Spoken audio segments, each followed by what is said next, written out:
Nezuro kwakazomukazve mwana akafa anga ari gadhi ane 24 years aigaidha pagovernment school inonzi Harlingbury Primary School.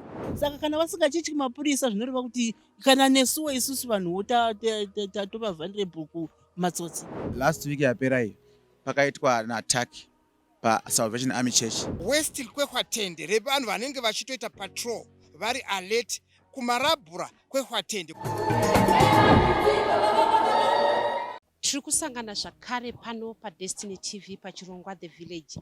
Zita rangu ndinonzi Stella Muusha. Svondo rapera mapurisa ekuno kuMebhorini vakaburitsa chiziviso icho chavaiyambira vagari vemuMebhorini nenzvimbo dzakatenderedza kuti vave vanongwarira uye vakwanise kugadzira zvinhu zvakasimba pamahwindo, burglar bars nemadoors zvakasimba, nekuda kwekuti kunoku kune chikwata chiri kufamba chichipindira vanhu mudzimba, mumachechi, kunyangwe pazvikoro, vachirova uye vachibata kunyangwe madzimai chibharo. Statement iyi chingoiswa nemapurisa mazuva 4 apfuura. Pane mapurisa vakanga vachitenderera munzvimbo inoi vari mumotokari avo vakaatakwa nematsotsi vakatorerwa pfuti yavangavainawo, ivo vakasiya varohwa zvekuti vakatoendeswa kuchipatara.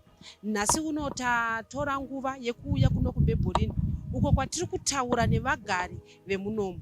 Tataura nababa vati zvava kutyisa mune muMebhorini nekuti kana mapurisa chaiwo ava kuatakwa nematsotsi kokuzotiwo vanhu. Iniwo ndiri mugari womunomu. Nyaya vakaita iyi mapurisa vachiti aleta vomuno takatoitambirawo zvakanaka chose. Munomu manyanya kushungurudzwa vanhu. Nezuro kwakazomukazve mwana akafa anga ari gadhi ane 24 years aigaidha pagovernment school inonzi Harlingbury Primary School akazofira ke pachipatara, asi mapurisa emunozve ndiwo mamwe akangopinda futi mutsakwende iyoyo. Tinonzwa kuti iko kudhuze nechikoro uko chiri munzvimbo inozve chinonzi Makaharisi Private School pedo nedzimba ikoko kwakatakwa mapurisa akatorerwa pfuti, vakatorerwa maselfoni nemota yavakanga vanayo inoti vairi pastation pavapa yakatakwa yavakanga vada kuti vagone kuchengetedza. Isu savagari vemuno muMebhorini ward 16 and 17 tanga takumbirawo chikumbiro chokuti Minister weJustice vaZiyambi ene vanga vanyorerwa tsamba naminister weHome Affairs navaZiyambi vakabatana kuti paitwa joint venture yesecurity Zimbabwe Defence Force neGondo Harishai neCentral Intelligence vombobatana nguva dzokuti kana vakati wesusu nguva dzokuti vabereki tinenge tamumba kuti kubva 9:30 munhu unenge wava mumba mako nyange isiri kefu itozviziva hamuna hondo, asi apa paitwa chikumbiro chokuti vakwanise kuti pavanenge vachitenderera mapatrols avo vogona kubata vanhu ivava vanetsa vari kunzi vane pfuti nemapanga nemasimbi asingaite. Zvakare matsotsi avo akupindira futi vanhu mudzimba, mumachechi, kunda kuna caretaker vachivaharasa vachiti tikudze kuti mariri papi, vorova vanhu vachipindira vanhu nokurepa vanhu vechidzimai, zvava zvachishurukusa zvatifurufusha mukati mekurarama munzvimbo ino yeMebhorini. Saka chikumbiro chava maresidents ekuno kuMebhorini ndechekuti dai papindirawo kuti army iite joint venture nepolisi vachitenderera munzvimbo inoi, zvichida vanhu vivava vangabatwa.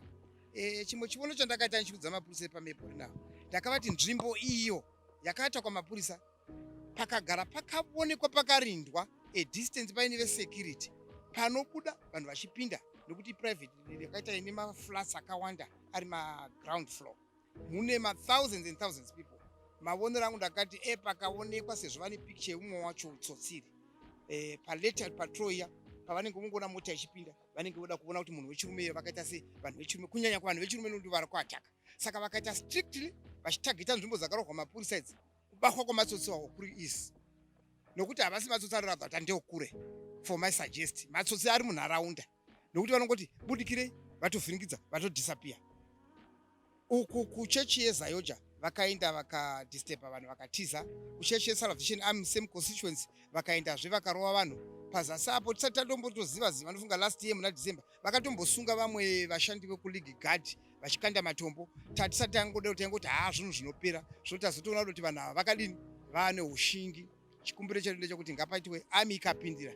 Munoziva semavhiziro atoita muroora ka zvakazoiswa kuguruve zviya izvi pakazoitwa joint venture hapana kumbotora kana wiki. Saka mazotsiwo pakangoiswa joint venture yepatrol yakasimba vanogona kudobatwa kana vari muno muZimbabwe. Zvakare vane picture vanenge vodoziva kuti kana kunana bhodha uko mabhodha ose vanenge vavakanda kanda munoona sechikumbiro chedu bhodha Nyamapanda, bhodha rekuZambia, bhodha rekuSouth Africa, kwese reMozambique voisa vanhu vavo ivavo kuitira pavanenge vaona kuti muno vava secular vakaona kuti hamuchagarikika vane voda kutiza kana voda kutiza vanobva vabata nekuti vanenge vakushandisa mapicture amatsotsi avo. That's my suggestion constituency. Tikatarisa isusu panoitika chinhu vanhu vanoti tinokumbira kuti mapurisa vapatrole vachifamba. Imimi pamakazonzwa kunzi mapurisa vaive nepfuti vakatovhiringwa nevanhu ivava vakatorerwa pfuti yacho zvakakusiyai muri papi? Patakanzwa kuti mapurisa varohwa vakatorerwa pfuti vakazopedzisira vakuparinyatwa zvakadotiseta nokusheka kukuru muconstituency kuti kana iyo security iyo yorohwa kwesuvo vanhuvo zvedu tisina kana chatinacho nekuti vakaoverpowiwa pfuti yavo ichinzi yanjema yemapurisa vakatorerwa vakarohwa nemasimbi vakazopedzisira vakuparinyatwa zvakatiseta mukutosheka. Asi nezuro manheru pakutenda muconstituency nekuti makaita kapatrol kakati simbei zvokuti kuti vana vedu vaida kuonawo magemu emabhora ekuoverseas vakapedzisira kudzwa nemapurisa zvakanaka kuti aiwa chimbodzokerai kuri kudzimba tiwane mukana wokutenderera tisangane naivo vacho ivavo vari kuita zvelotaring vachikuharasai. Icho chikumbiro takachitora chakasimba.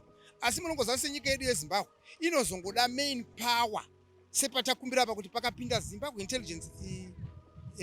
Intelligence neArmy nevegondo harishai vakasangana vanhu ivavo.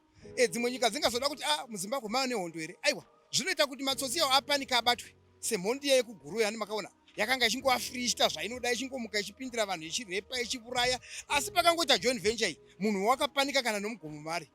Saka ipapa pakaiswa iwo joint venture yemapurisa iyo yokuti vanopinda kana muzvimashabhini vopinda kana muzvimaindastri zviri muno medu zvakakomberedza matsotsi anogona kusvika pakupanika osvika pakuda kubahwa nokuti inenge yava nguva yekuti potsvagwa kuti who's who ari kuita izvi ndiani. Ndochikumbiro chedu asi tiri kusheka. Tarisai muno kuti paseri apa pakarohwa mwana akafira kuchipatara hatizi kuti who's the next. Iye zvino vari kuenda kumachechi. Chimwe chinhu chatakazonzwa nevagari vomuno hanzi vanotopfekawo hembe dzakachena musi wesvondo votopinda service nemi votonamata navanhu vachitoona kuti mupiro iri kuitwa sei muchechi votoona kuti zvafamba sei. Later on vanozokufunga kuti tozondanoataka sei. Saka maona manje kuti tiri mukusheka kuti taakunamata nemhondi inouya ichiita kunge iri kuda kunamata nesu. Later on yodzoka ataka muzvikoro ndofunga vafunga kuda kuti kuda kune mari. Saka magadhi aya anenge ari kuzvikoro munhu unenge achingwa nebaton stick asina pfuti. Saiye mwana wakapondwa hatizi kuti chii chakaitika kuda akavakamera nefoni kana kuti vakamuziva hatichaziva. Tozongonzwa kuti wakarohwa akafira pachipatara pa24 hour. Saka nanhasi munzvimbo muno mune kusheka mune kutya kuzere kuti nyika ngaichitihwira pamebhorini kuti yakakura constituency inosvika kunana marabhura kumaplaza uko yoganhurana kuti welcome to Harare. Saka yakura kukura kwayo navanhu vanowandavo utsotsi ende station yedu chimwe chandoda kuedha yatoita duku mebhorini. Mukatarisa extended yava vanhu vari munomu kunoganhurana nedziva rasekwa yakanga iri mebhorini sanganai yose inoi imebhorini. Saka simba roda kudoikwa rimwe ratakumbira vachipatrora ngakuti kusanganai ini kwehwatende west kwehwatende revanhu vanenge vachitoita patrol vari alert kumarabhura kwehwatende kuitira kuti kubva kusanganai kunosvika kuwestgate futi yehwatende reve patrol zvinobetsera kuti kana vadaro ava vanenge vachiroverana radio vachiita futi mapatrol vachisangana hazvizoiti kuti vangoya pamebhorini chete kana kuenda kumarabhura. For an example ukatarisa kudai zvino hama yangu station yatinayo imebhorini yonobata kunosvika Good Hope iri 1 parinorema kana matsotsi adai. Saka kuda kuti ere yeGood Hope tende nemapurisa nevesecurity vatarequesta zvinobatsira kuti vanhu yavo vapanike vabahwe. Mavonero angu kuti pakaitwa izvozvo zvokuisa matende nesecurity tinosara tava mukugara kwakanaka. Takudoti iye zvino weekend yoda kudosvika nokuti kubva mafriday kusvika muweekend ndoma vari kuataka vanhu nezuro vakaataka munhu pachikoro. Ndo tarisiro yatikuchema kuhurumende. Chii chingave chaita kuti zvinhu zvakadai zvingotanga muno mumebhorini nzvimbo yaingozikanwa iri nzvimbo ine runyararo then all of a sudden makunzwa kuti zvadai. Chimwe chatakuona chodai muno mumebhorini chatakanyanya kuona kushungurudzika chasvika kuti kana nemapurisa vachiovhapawa nematsotsi mumebhorini maakuita sekuti destination yemadrugs vanhu vanga vasingabatwi kwemakore uye tine mainfil mukatsvaka mumainfilimu muvairohwa vachitorerwa matools ayaya anovakisa. Tine vamwe vanhu vakabva kunana Epworth nekunana Manyame. Epworth mukaitsvaka inzvimbo iri yagara thousands and thousands of people. Saka mainfiliyo avakatengeserwa kana kuti avakaoccupya ndohumwe humwe ndihwofanira kutariswa hwokuti munhu unenge achigara pakebheni, hapana structure yakanaka, hapana toilet, hapana mvura, asi ari kugara. Saka hatizozivi kuti uri kuwataka pamwe ndo maari kubva. Saka ipoindi yakanaka yekuti mumainfili ataya navo agara vanhu vari extra munzvimbo yeMelbourne neyamasabhaba. Ndo muri kuita futi madrugs. Saka polisi pataimboipa mukana wekuti endai mubate vanhu vamadhiragi, vairegerera kuenda kunobata vanhu vamadhiragi vaya. Ndo chimwe chodero choita kuti vana varepi vana mai vavo, varapi hadzvanzi dzavo, vanenge vaputa madhiragi aya mitoriro iya. Ipapo toda kupabata pakasimba. Charinyanyisa kuti polisi yacho imwe yanga ichidla nevanhu vamadhiragi vachipuhwa mari. Saka vanhu vaya zvino vapanduka, vakuataka chero munhu, voataka nemapurisa yakuti isu makuda kutibata, kuti kavabakwa vakaenda kujera zvarova. Saka tawandirwa nevanhu vakaisa mamashurumu, dzimba dzisiri kuzikamwa pamepu, vari kungogara makebheni pese pese. Saka ndofunga zvimwe izvozvo zvikatariswa kunyaya yekurepewa iyi.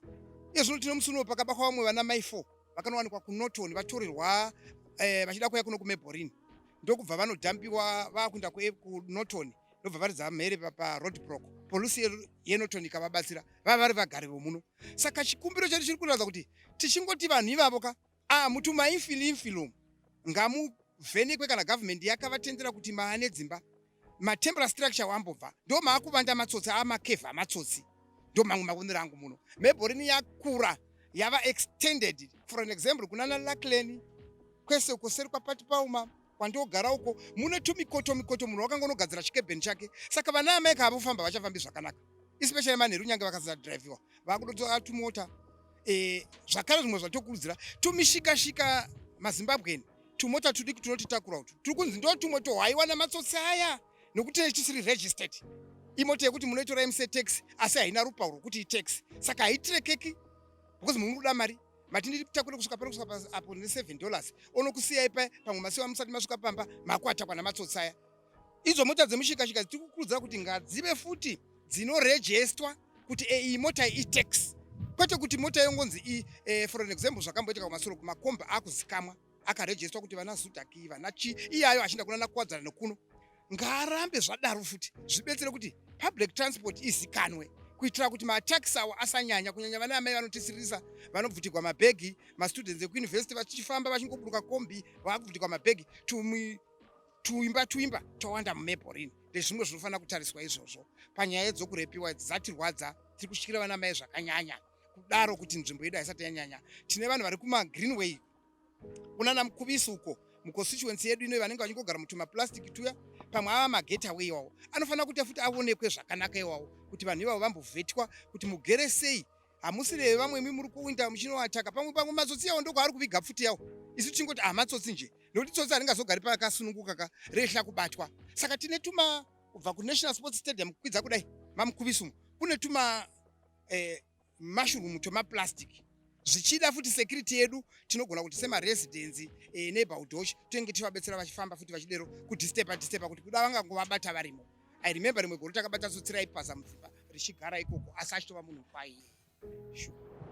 Tataura zvakare nagogo vati 25 years dzavagara muno muMelbourne vanga vasati vapindwa nekutya kwavanawo izvinezvi, nekuti kunyange kunogesa chaiko munhu anopedzisira akutotya kunyange kuenda kunogesa manheru. 25 years tiri muno muMelbourne asati ambona zvakadai zviri kuitika zvacho. Zviri kuitika zviri kunyatsotirwadza, totoshaya kuti tozviitawo sei kuti zvipere zvinhu zvakadai. Nezuro chaiyo manheru tichienda takaona mapurisa, bhazi rakazara nemapurisa, takuenda kumba takanzwa kudziirwa kuti nyambisirwa variko zvavo, vari kuzviona, vari kuzvinzwa kuti zvimuno mashata. Melbourne ino yashata, ende dai vazama kuti vanhu ivavo vabatwa. Kana vabatwa ngavasabude vanhu ivavo, vanovaregedzere, vanovaburisirei. Ndo vanhu vanofanira kusaregedzwa nekuti vashungurudza vana, vashungurudza mhuri dzedu, ende tese nevabereki tashungurudzwa, tiri kushungurudzika nevanhu vakafanana neivava. Chimbori chii chiri kudaro muno munyika medu? Mamusina zvinhu zvakadaro. vanhu ava toshaye kuti vari kumbobva kupi, mamusina zvinhu zvakada kutaura chokwadi chaiko chaiko, mamusina.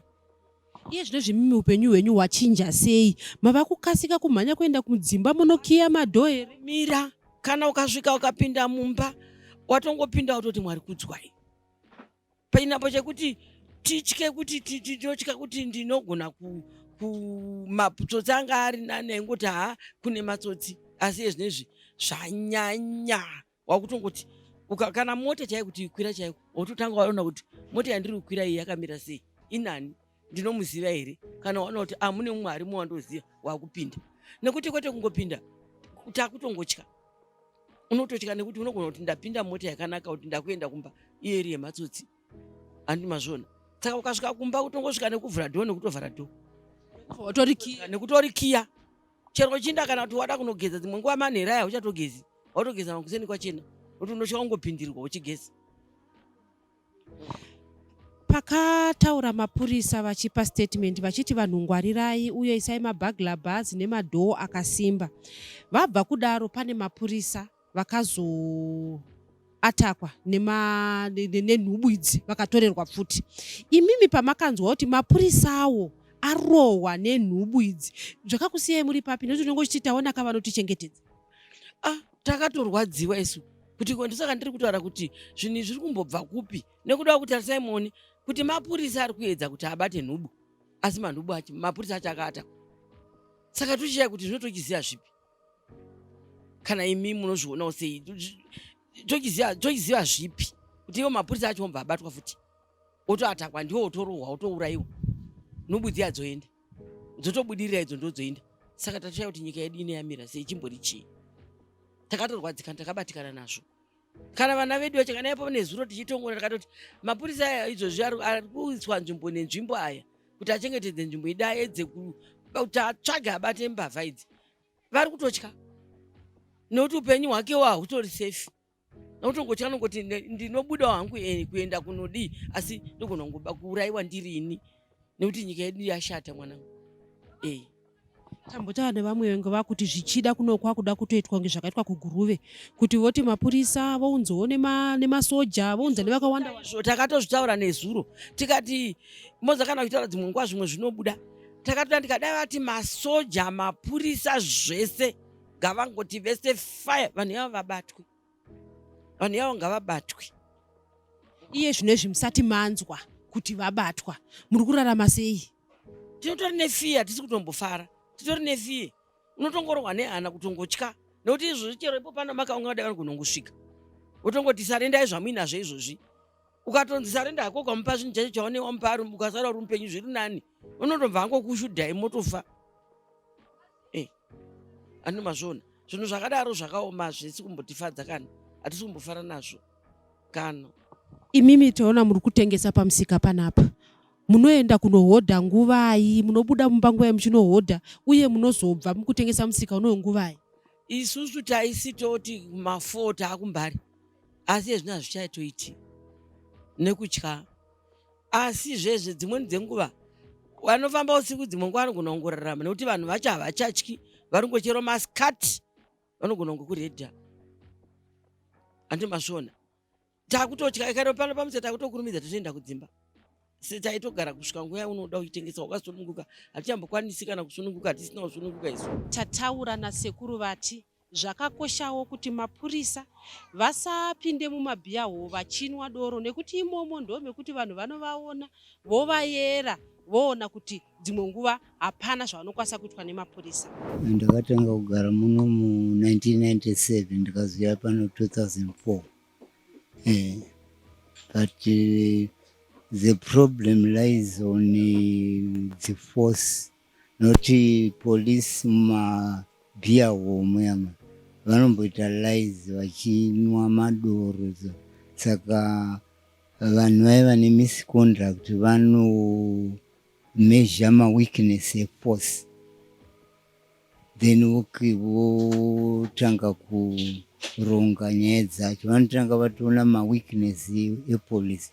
Ndo saka polisi ndinokumbirawo polisi officer in charge wacho vonyatsogara pasi panonga mumabhiya hall vanhu vanenge vachingoapply artificial programming, vanhu vari right, so vati vachiita criminology.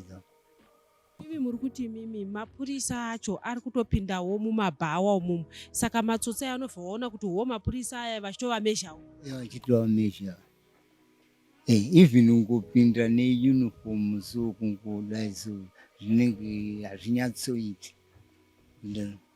So the mistake lies on police.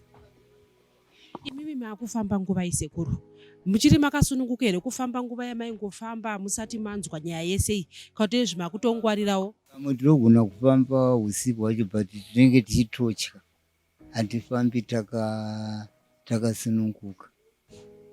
Kana mudzimba vanhu vakutotya kusiya kana mapadza panze, zvese mumabhiawo ndo munoitwa zvinhu. Even a girl child akutoita crime through zvemumabhiawo. Saka to win that case, police inofana kupatrol kuti vanhu ava vari kuita sei. So anongoonekwa kana his dress here or his dress code. Saka pamapurisa ndokukumbira kuti vagare vanyatsoongorora mumabhiawo, ndo munobva zvinhu. Tataura namai vanotengesa pafree market vati ivo vaichimbofamba vachienda kumba, asi iko zvino izvi zvava kutonetsa. Ndava nofunga ne7 years tichigara munomu tichishandira pano pafree market. Yanga iri nzvimbo yakaita sei pa7 years?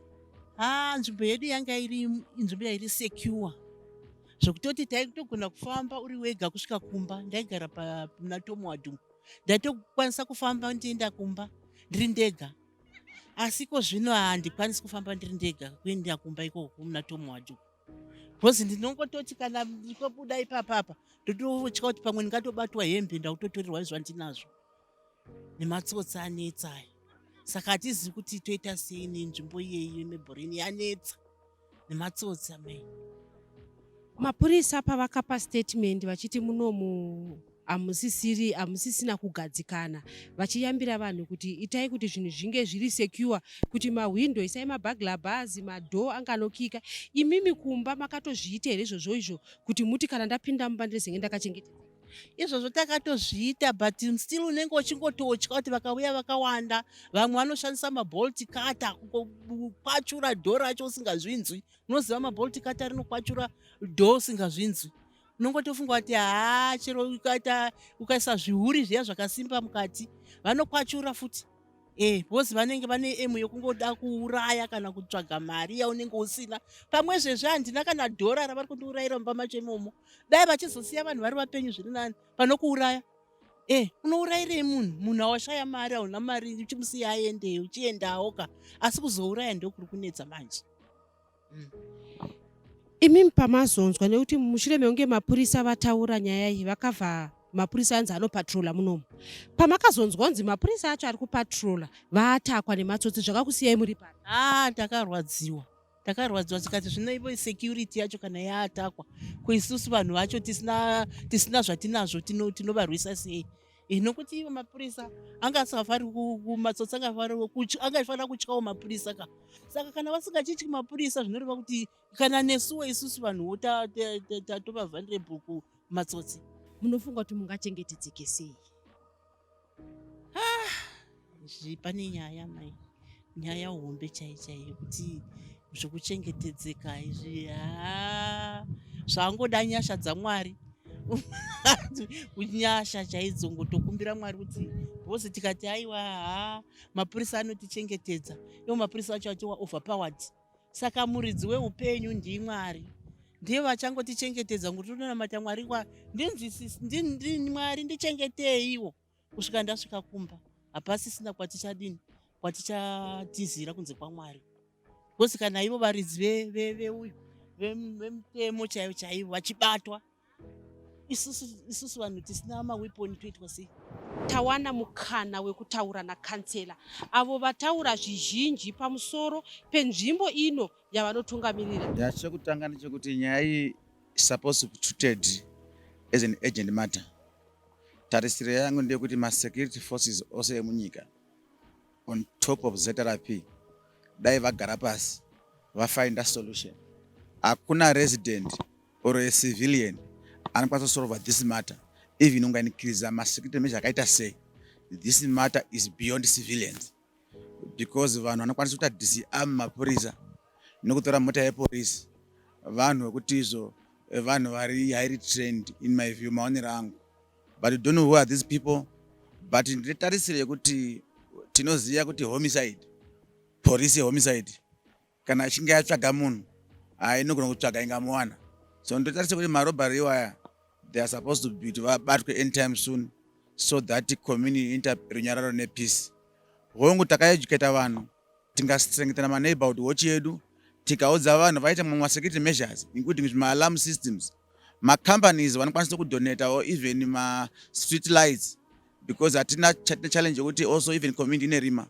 So security yacho inodini inogona kupesa yanetsa. Those companies again who can donate even ma-street lights ari ema-solar per street to increase security, they are also welcome because this is a major issue. Upenyu hwanhu hwakakosha. Even munhu wane ashaya iye, it's important kuti tikwanise kuti community senyika tigadzise dambudziko iroro. But on top of that, mamwe measures again ekudzimba dzawo even ma-alarm system zvokuti pangaitawo vanhu vasvika unongobaya alarm kuti paito even response. Those alarms vakuwanikwa even at affordable prices, even zvikaita $50 $60. But zviri nyore kuti vanhu vashandise mamwe ma-technological methods anokwanisa kuti vaprotecte dzimba dzawo, vanhu, mota nezvakasiyana siyana kuitira kuti ramangwana ravo tisaruza neupenyu. Imimi sakhansela tinoziva kuti kana maitika chinhu vanhu vanokuzivisai. Ndevapi vanhu kwati zvekuti munoti izvi ndo zvakaitika munzvimbo yeMeburini iye zvinezvi, nekuti tanzwa zvichinzi pane umwe mukomana wechidiki akanga achichengetedza pachikoro akarohwa atoshayika nhasi. Ichokwadi ichocho. Mukomana uyu akaitika pamhiri apa pa 17 which is across the road pa Lingberry Primary School. Was a security guard akarohwa akakonfirm kuti afa. Then last week yaperai pakaitwa na attack pa Salvation Army Church along Clavering. Vakaita futi another attack ipapo. Unfortunately, luckily no one was hurt or injured. Then pa Roman Catholic again Meburini, the same night it happened. Vachibva vanhu vapinda muna party paoma muma residential properties. So this is an issue that has been going on. What I have observed from the records and from my interaction with my counterpart, Councillor Ward 41, Councillor Kadzombe, it seems as if this issue yatangira Ward 41. Yabva ndobva yazoyachi, ndobva yazoya kuno. But in total, it seems as if for a close to nearly a month, taane close to about 24 incidents of robbery cases throughout the community, which is actually a danger. But 24, I think something chokuti izvo chinofanira kuti vanhu vese vapanike. But my appeal ndekuma security service ese, even sakhanzela ndakaisa statement nezuro vanhu vakati kuinbox kwangu khanzela kuita statement amutyere. But at the end of the day, I'm also supposed to inform people because kana paita that incident yakafana iyoyo ndofanira kukudza vanhu vogara vaziva vari alert. But ndikatotyawo ndisina kuvaudza ndingaita disservice to the people vandinotungamirira. So we are supposed to continue engaging. I also want to thank you even the media. Nezuro vanhu vazhinji vakaripota today you are here. That awareness here is important going forward. But then tibato at least vanhu vazive vanofamba usiku vasina ma security measures vawedzere. Imisa kansela zvakakubatai sei nokuda kwekuti panoitika chinhu vanobva vati mapurisa patrolai fambai mutichengetedze. Movha manzwa kuti mapurisa acho ndo atoatakwa vachibva vatotorerwa kunyangwe nepfuti. Zvakava zvakusiyai muri papi? Zvakati chikatamadza but chandinoziva ndechekuti mapurisa acho maybe vakavahwandira. Chandinoziva this is the first incident where police has been disarmed. So zvinoratidza kuti izvo maybe vakangowahwandirawo vasiri alert. But going forward andoziva kuti police haidhere zvakadaro.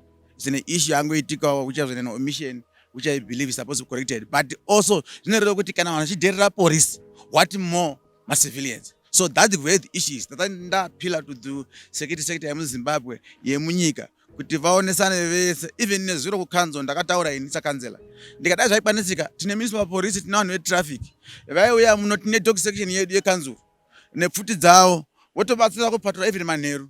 We know kuti havana capacity, havasi trained kupfuura mapurisa or kupfuura masoja, but at least zvinoinikirisa because vanobatsira vane maneighborhood wechi yedu, vobatsira vane mapurisa nevanhu vese kuti tipedze dambudziko irori.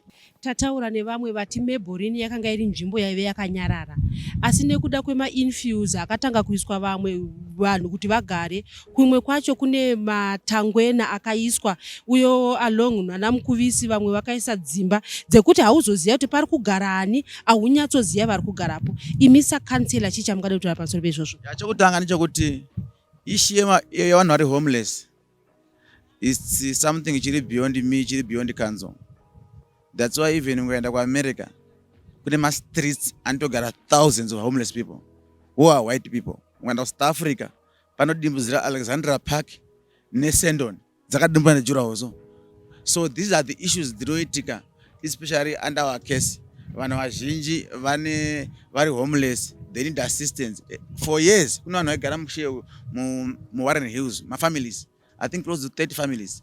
Mapurisa vaita ndobvisa vanhu ivavo, vaine armed, vaite nemapurisa, vaite nemasoja. Otherwise people are going to be attacked imomo, because several people have been attacked. So these are the issues dzinosanganisira our situation. But above all, tangoitawo problem yelawlessness munyika yekuti otherwise vangofunga kuti vanokwanisa kudzimika zvinhu pese pese, vangodzimika votodini votogara.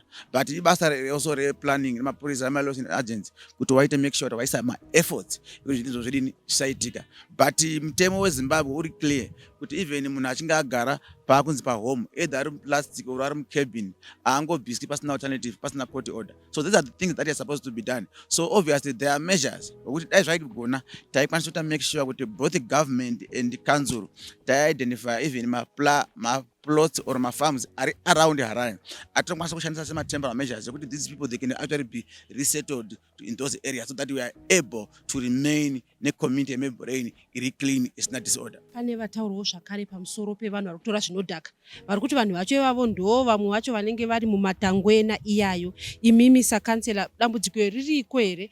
Nekuti vataura pamusoro pekuti ukaona munhu anowana chivindi chekurepa vana amai, munhu mavari kupinda imomo vari kurepa. It's now like the whole generation yadhakwa, the new generation itorira mutoriro. So something must be done. But these are the issues that we are supposed also to solve as a country. But no sort of say, no sort of making sure that tavhara maport of entry. Kuti madragi mazhinji ese mashoma ari kugadzirwa kuZimbabwe, mazhinji ane zvekupinda. So parikudiwa an awareness, parikudiwa a political will kuti at least maport of entry sanopinda muZimbabwe tobvisa madragi iwayo haapindi. Chechipiri tosunga masuppliers emadragi, tingamasunga also zvinobatsira. But as long as tadhilana nevari kutora mutoriro, hatisi kudhilana masuppliers, at the end of the day hazvipedzi issue. But above all, ngatikwanise kuti dai zvaikwanisika taikwanisa kuti make sure kuti izvo paita also issue yekuti izvo vechidiki vakwanise kuwanawo zvekuita, especially ma-small project. Why ndichidaro, munhu anga ari busy aine zvaari kuita, zvinobatsira kuti haazofungi zvemadrug because anenge ari committed kuzvinhu zvake zviri economic. Zita rangu ndinonzi Stella Musha. Musakanganwe kuita subscribe, like and share nyaya dzatinokunzirai pano paDestiny TV.